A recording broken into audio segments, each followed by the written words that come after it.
Hello, guys, and thank you for tuning in to episode 14 of the Whips Nation podcast.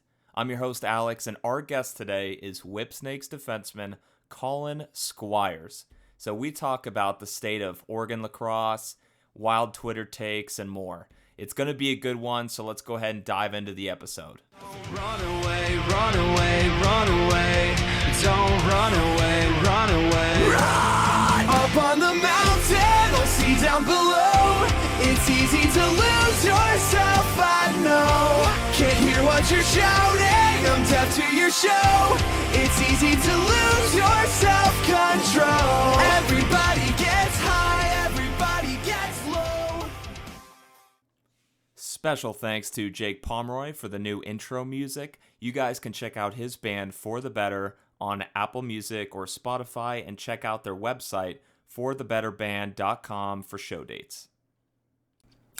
What's going on, Colin? How are you?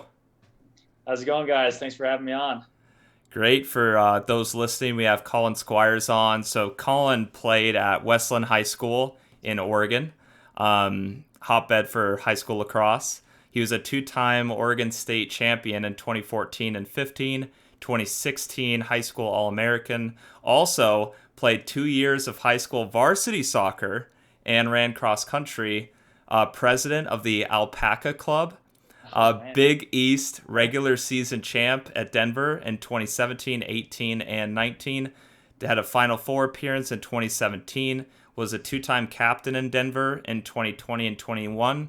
And was taken number 23 overall in the PLL draft in 2021 to your Whipsnakes Lacrosse Club, Colin Squires. Wow, that's quite the intro there. I didn't know you were going to go that deep dive into the Alpaca Club and the cross country, but I'm very impressed. That's a great intro. Absolutely. We take our research dead serious. Why don't you actually start us off, and because just out of my own curiosity, what is the Alpaca Club and why were you the president? Oh man, I'm half my teammates already think I'm nerdy enough, so I'm sure this will probably do nothing to dispel that. The Alpaca Club was started for two reasons. One, because I don't know if you guys know NHS, National Honor Society. Yep. We thought that was the biggest club at the time in our school, so we thought that was a little bit pretentious and political, and some of the leadership over there. Obviously, like a great club in general, but just at our school, we thought it was a little bit snooty, so we just wanted to start another random club. And so we came up with the Alpaca Club, myself and another buddy of mine, and it was based on an app game, Alpaca Evolution. I'm not sure if you guys have heard of that, but you go around as an alpaca, just like eating things and like growing. It's like one of the dumbest app games ever. But we started the club based on that, and basically we would just serve food at these meetings for people, trying to get as many members as possible. Al pancakes, al pasta, anything like al popcorn, things of that nature, anything that started with a P, essentially. I don't know why. That sounds awesome. And then we grew it to the biggest club in the school at one point, and so I was technically the president of the biggest club in school. Wow, that's high praise. Alpacas are kind of an industry in the Pacific Northwest, specifically in like the Portland area. A lot of people don't know that. When I was a brand new realtor, I'd been a realtor for like 6 months, and I think that the team I was working for, I think they were pranking me because I had been working there for 6 months, and there was a guy who was looking potentially to sell his alpaca farm for like $3 or $4 million. And they sent me to go talk to him about selling his place. I think they knew that it was like an impossible thing. Like I had no shot at doing it, but this guy walked me around this like incredible alpaca farm, that's $3-4 million alpaca farm. And I just remember like he was like, explaining to me that like alpaca's like a big industry out there. I had no idea. Yeah, it's interesting. I mean, I'm exposing myself already here for being a little weird, but my family actually used to have llamas too when I was growing up in my pasture. I actually still don't know the difference between llamas and alpacas. Your parents would be ashamed.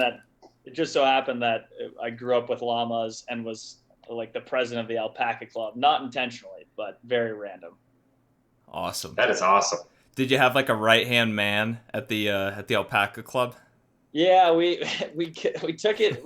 It became like pretty serious. I got a little bit too into it. We had like a security guard. We had a head chef that would like prep all the food, even though sometimes we just like order pizza for whatever reason. And we had like a secretary. It was a weird time for sure, but it was fun. Awesome. That's awesome.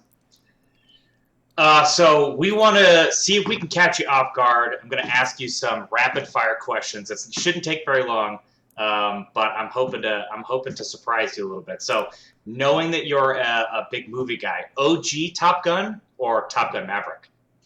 I'm super embarrassed to say this. I've yet to see the new Top Gun. I haven't had the time to get to see it. I promised one of my buddies back in Denver that I was going to go see it with him, so I'm waiting on it. So I have to just default to the old one, I suppose. Okay, fair enough. I just saw it this last weekend. Highly recommended. I know. I get it. Who's got the better nightlife, Portland or Denver? Denver for sure, I would say.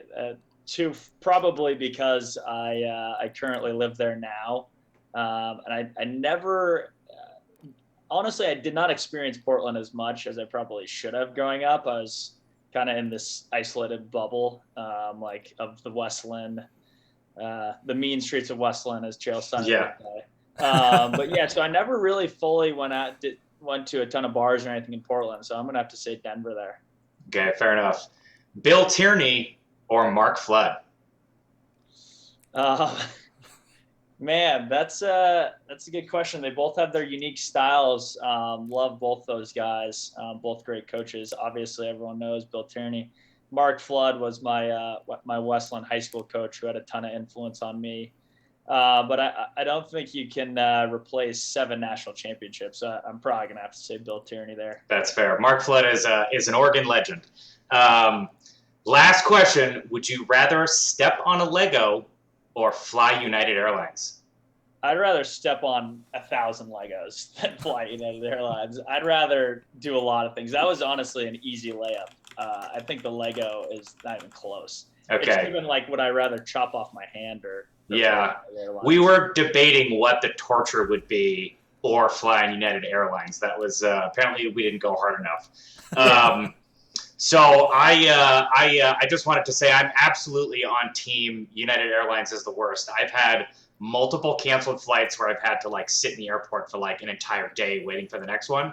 I've also had multiple bags lost, including on a layover to Hawaii, where I had to buy new stuff in Hawaii.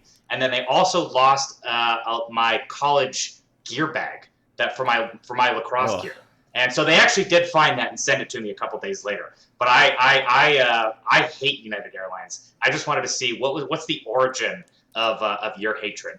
I mean, we could make this entire podcast about United Airlines if you guys want it. But I mean, it's everything. And it's not one thing. Although I've certainly had bad experiences with them, like similar to what some of the things you just mentioned.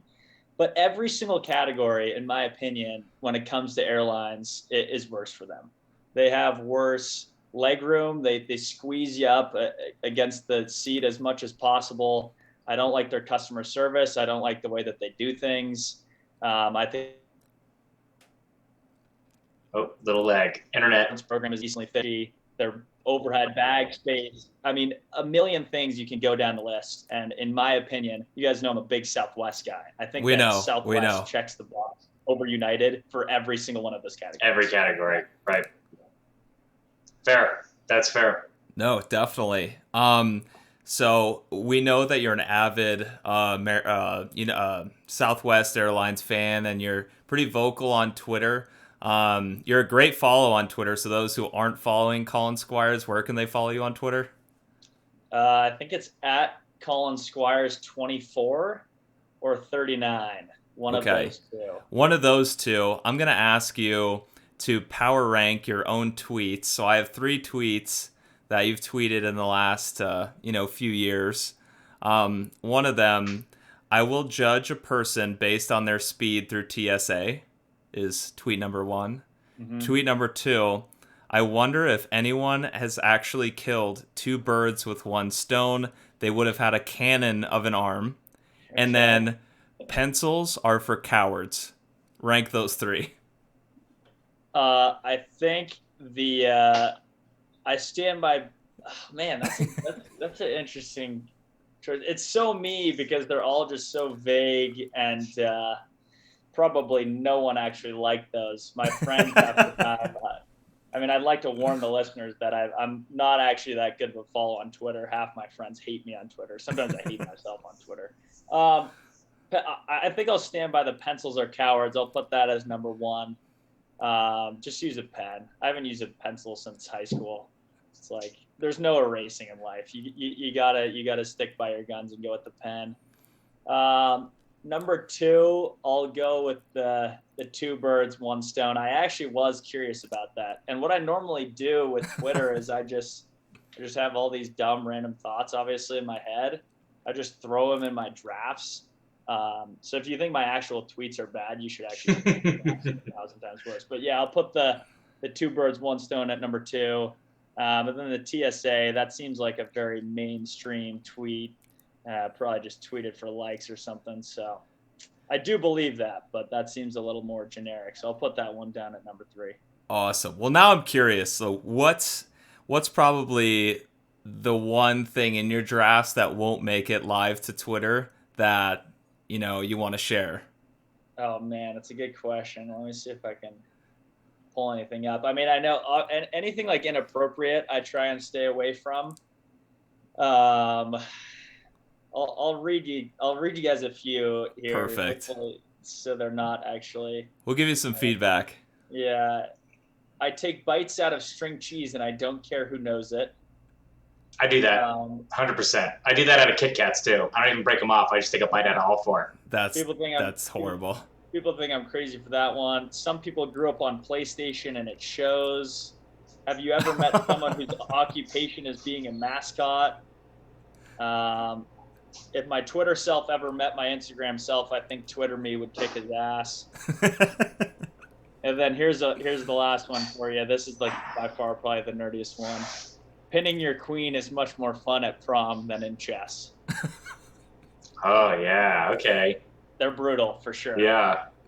Those are awesome. I'm actually, the one thing I'm going to disagree on is I think you're a great Twitter follow. So for anybody out there that wants a good Twitter follow, I would definitely follow Colin. I appreciate that, Max. Thank you. We did a deep dive and it was very entertaining. We probably stayed on it a little bit longer than we should have. Absolutely. We're doing a deep dive when we find out your origins of the Alpaca Club. So, as a reminder, this is a lacrosse podcast, so I feel obligated to ask, growing up in Oregon, how'd you find out about lacrosse? Everyone kind of has a unique story there. It's not like you grew up on Long Island with a stick in your hand. So when did you start playing? Yeah, so I was actually pretty fortunate. I have 2 older brothers, and both of them played. They didn't start until late middle school, but I'm the youngest, so I was actually fortunate enough. I started like 1st grade, which was good. I growing up, I don't know if you guys ever went to the Lumberjacks NLL games. We used to have a Portland Lumberjacks NLL team, and I tell people this all the time. I think I like maybe 2nd or 3rd grade. I played at one of their like halftime events. Oh, nice. And Brody Merrill was playing in the game. Wow. That's awesome. He's playing professional lacrosse. And now he's still in the PLL, obviously, so kind of interesting. But my brothers put me into it. They both played at Oregon State University Club. So I was always around it and being encouraged by my brothers to play it, and they're always tough on me. So I think that helped me out a lot with my development. And then, as you mentioned, Mark Flood and my defensive coach, Greg Close, they had huge influences on me coming out of Oregon. Obviously, not a ton of guys to look up to coming out of Oregon. We had a couple, Peter Baum, Henry Schoonmaker, that went D1. But yeah, just everyone that supported me down the line, my brothers, my family, constantly pushing me to get better. Was Peter Baum at a Lake Ridge? Peter Baum was at a Lincoln, I believe. They were Lincoln. I think he won like 3 state championships or something like that. Yeah, not shocking there. I still get stories out here in Phoenix that guys are like, "Oh, you're from Oregon?" Like, Peter Baum, just like, he's just he's legend from that. A little bit before everybody, a lot of the people I know's time, but yeah, Peter Baum, arguably the best player to ever come out of Oregon, won a Tewaaraton, only Oregon Tewaaraton winner. But I feel like we've got a few, there's a couple that are real close. Tucker could do it next year. Yeah, George. Sam Hanley and Dordovic are both knocking on the door for sure. But yeah, no, Peter Baum is great. Went to Colgate and obviously Thornton, like you mentioned. But yeah, we got a ton of talent coming out right now, which I'm super excited about. Perfect. Great. We need more Oregon guys in the Whips, so. Absolutely. That would be huge if we get some Oregon guys in the Whips. I think there's a very real possibility that we'll have several Oregon PLL players in the next couple of years. I think that's a very real reality that we're looking at.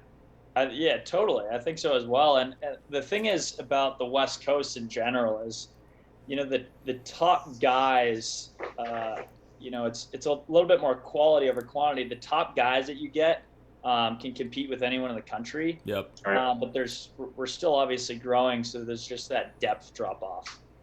So really, it's just if we can increase the exposure and kind of get these guys coming out, it's great. But I'd love to see even more guys continue to go D1 and be super successful like those guys we mentioned. And I guess what did your recruiting, journey look like? Growing up on the West Coast, a lot of guys aren't, getting that exposure to all those teams on the East. The majority of, NCAA Division I schools are all on the East Coast, minus, Denver and Utah just being out here on the West. What can guys do to kind of, separate themselves? What did you do? Yeah, it's a good question. I think even now and I actually worked for club program Team Oregon. I think even now it's a little bit different than when I was in high school, even though it's 6 or 7 years ago. Actually, the story of how I got recruited is Bill Tierney. He actually has a son who works out in Nike in Beaverton, Oregon. Oh. And so he happened to be at one of my state championship games and just happened to see me there, which is kind of crazy. And then got on his radar and he saw me at a couple showcases, I think back east, and that kind of sealed the deal. But it was just a very random, had no idea he was going to be there. I think he was just popping in to check out the game, even though he's visiting his son on vacation or whatever. So I was super fortunate by that. But advice for guys coming out of especially the West Coast and some of these areas that aren't as developed as the East Coast, I think you got to kind of first and foremost develop yourself, right? It's not going to do you any good. A lot of kids these days are playing in every single tournament, every single showcase, tiring themselves out, beating themselves up. In my opinion, it's better to make yourself a better player first. Whether that be training by yourself with a coach, whatever it is locally, before you go to all these things and absolutely destroy your body. And then once you do that early on, middle school and freshman, sophomore year, and you're actually starting to now think about getting recruited your junior and senior year, I would say pick and choose your showcases and your tournaments selectively. And then just over communicate, make a list, and over communicate to the coaches, hey, I'm going to be here. This is the number I'm going to be wearing. I'd love if you can check me out.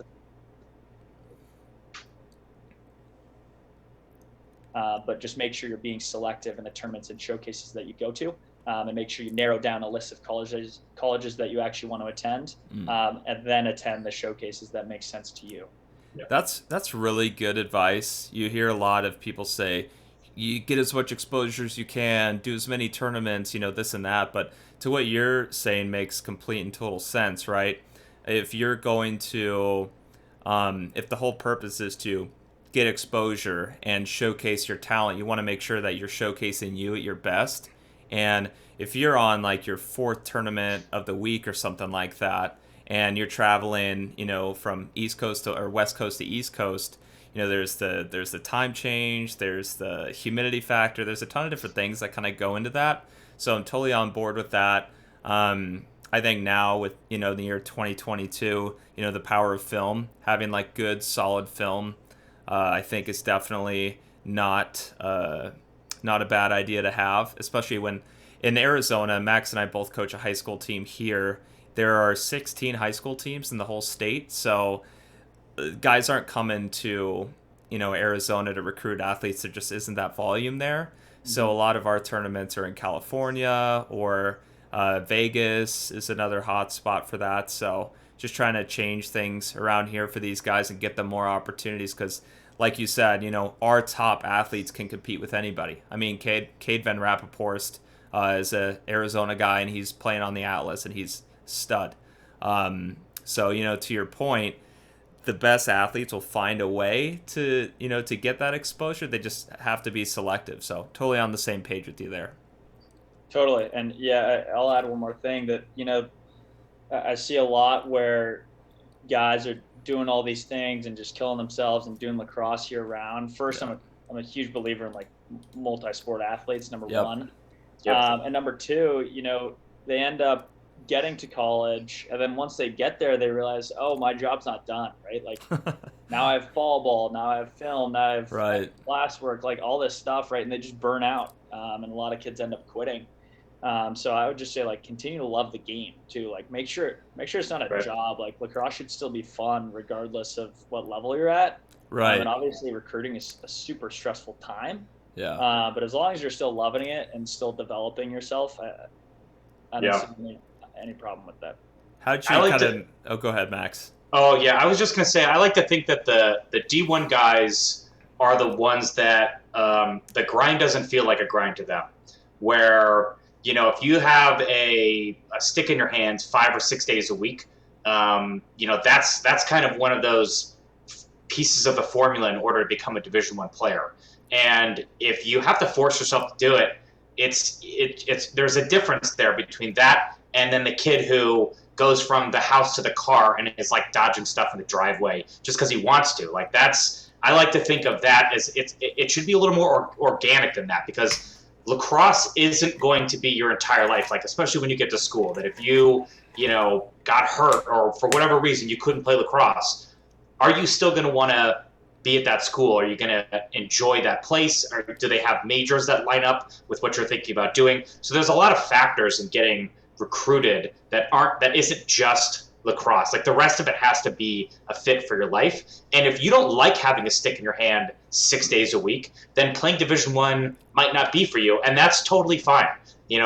Like I know like fantastic players that got really great educations playing Division II, Division III, MCLA. Like if you want to play, there's a spot for you. But it should feel more organic than forcing yourself to do something. Totally. Yeah. Couldn't agree more. Very well said. Definitely. Which actually kind of tees up this next question perfectly. So you get recruited, you get to Denver. What was your experience there like? I know Denver historically has like these massive rosters. So like, what does that, I guess, those first couple weeks of practice look like with everyone kind of feeling each other out? Like, what is that? How's that whole process work at Denver? Yeah, it was awesome. The entire experience was great. I wouldn't trade it for the world.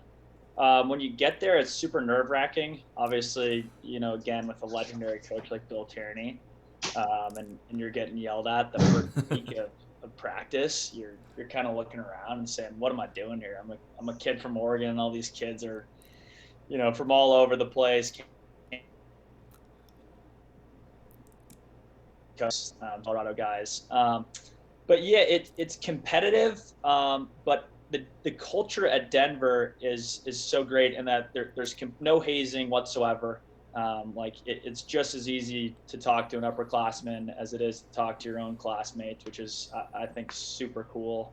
And then for practices, the way that they kind of structure it is you kind of have a scout team, which we used to call the Black Squad team, and then kind of the starters, the main role players. And I actually originally had started on the scout team, which is honestly great, both because you get to play against the best offensive players. I remember guarding Connor Cannizzaro, who was a senior at the time when I was a freshman. There's no way to get better than guarding the best players in the field. Right. And it's kind of fun because a lot of the times you get to replicate other teams' defenses. So you have a little bit more leniency with what you can get away with. Obviously, our own Denver defense, you kind of have to do things a certain way. And when you're on the scouting squad, you can kind of be flexible and kind of do some things that you normally wouldn't be able to do. So it's super fun. But yeah, super competitive place, awesome culture, awesome environment.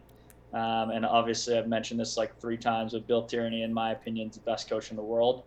So wouldn't trade that experience for anything. Awesome. Are you excited to play at your old home field in Denver this year?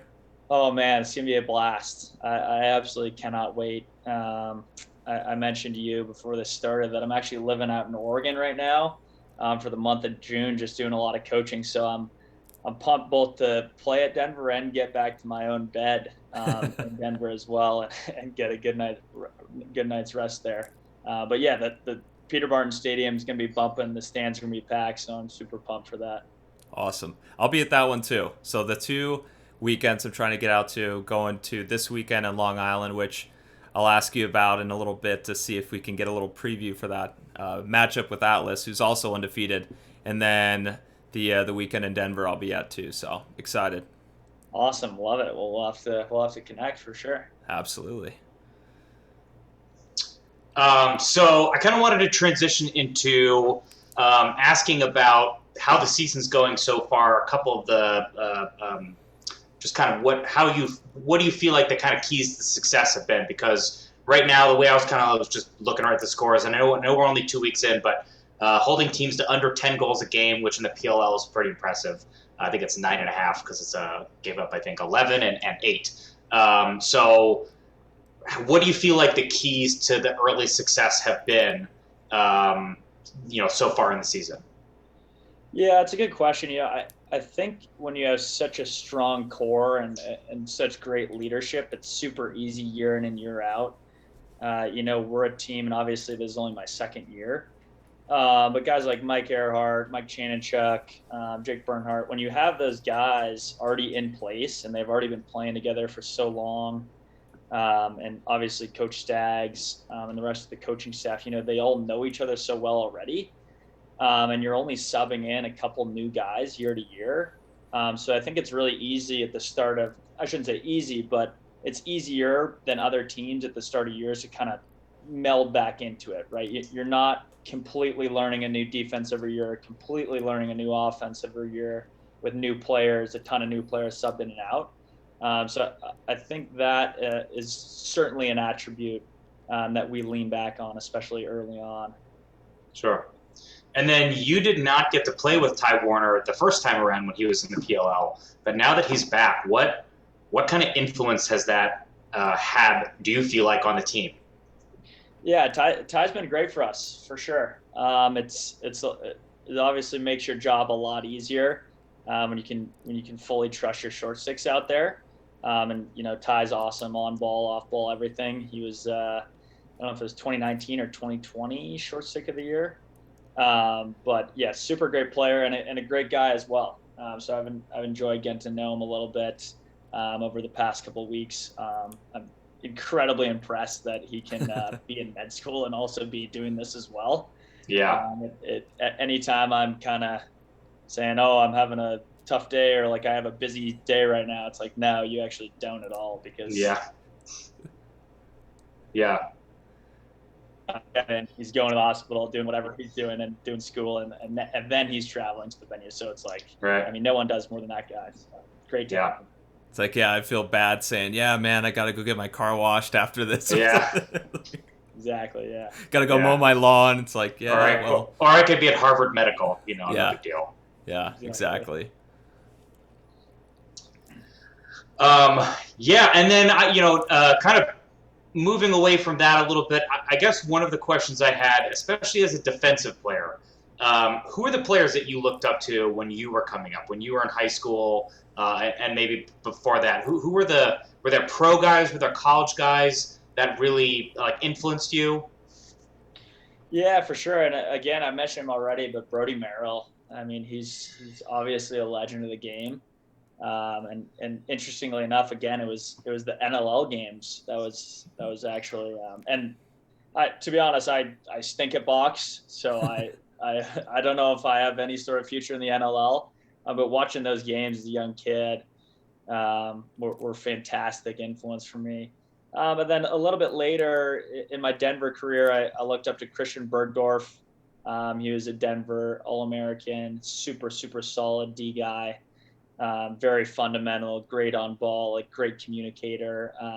And I kind of see a little bit of my own game in his game, just because I'm not a flashy takeaway guy. You guys probably know this. I don't push transition too much. I'm not like a big goal scorer or anything like that. But I just try and be as fundamentally sound as possible and like have great feet and be a good communicator as well. Yep. So he was certainly a huge influence once I got to college too. Who would you say is like the hardest cover that you've had in the PLL so far? Oh man. Um, yeah, there's so many good guys, so many talented guys. It'd be hard to pick one. Um, you know, Tom Schreiber flying out of the box at you is always a tough cover. He's got both hands. He can shoot. He can feed. He can do it all. Um, Last year, honestly, I probably had probably my toughest game last year was actually Paul Rabel, because it was the second weekend, still trying to get my feet under me and kind of get a sense for the speed of the game. And I think he had a couple goals on me just because I was, just a little bit, again, trying to get adjusted. And obviously he's a legendary player as well. Right. So those two guys, the ones that come to mind for sure. Was there ever like a welcome to the league moment for you?